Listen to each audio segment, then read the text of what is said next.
بسم اللہ الرحمن الرحیم۔ السلام علیکم۔ سعودی وزارت داخلہ کی جانب سے جو اہم ترین اعلامیہ ابھی جاری ہوا ہے، جس میں 20 دن کے لیے آج رات سے جو پابندی ختم ہونے جا رہی تھی، پچھلے 10 دن سے جو لگی ہوئی تھی، 20 دن کا مزید اس میں اضافہ کر دیا گیا ہے۔ سعودی وزارت داخلہ نے اس بارے میں یہ بھی کہا کہ یہ جو پابندی ہے 20 دن کی، یہ رینیویبل ہے، ایکسٹینڈیبل ہے، اسے مزید آگے بڑھایا جا سکتا ہے۔ سعودی وزارت داخلہ وزارت صحت کی جانب سے جو بھی ہدایات ملیں گی وبائی مرض کرونا سے متعلقہ، اسی بنیاد پر مزید فیصلے کرے گا۔ عوام کی صحت اولین ترجیح ہے۔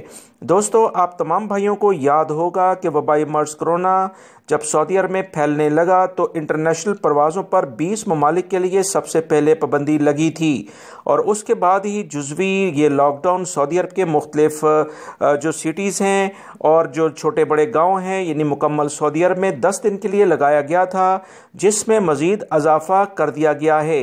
یہ لاک ڈاؤن یہ بات ظاہر کرتا ہے کہ انٹرنیشنل فلائٹس کھلنے کا فی الوقت ابھی کوئی امکان نظر نہیں آتا، مگر میری اللہ سے دعا ہے کہ اللہ رب العزت انٹرنیشنل پروازوں کو جلد از جلد بحال کرے، اور وبائی مرض کرونا سے متعلقہ جو بھی احتیاطی تدابیر ہیں غیر ملکی افراد سعودی شہری مل کر ساتھ دیں تو یہ جلد از جلد کنٹرول میں آ سکتا ہے۔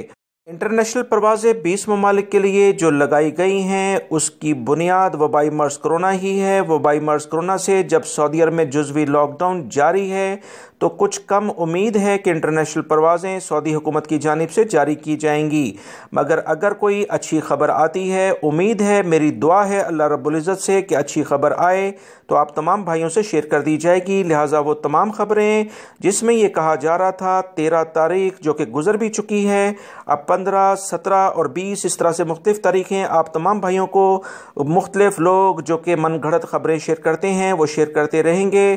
حقیقی خبر یہی ہے کہ موجودہ صورتحال یہ ہے کہ لاک ڈاؤن میں مزید اضافہ کر دیا گیا ہے۔ دوستو، اگر آپ چاہتے ہیں کہ آپ کو تازہ ترین خبریں بر وقت ملتی رہیں تو میرے دونوں چینلز، دوسرے چینل کا لنک بھی میں نے کمنٹس باکس میں پن اپ کر دیا ہے، اسے بھی سبسکرائیب کریں، ویڈیو لائک کر کے شیئر بھی کیجیے گا۔ السلام علیکم۔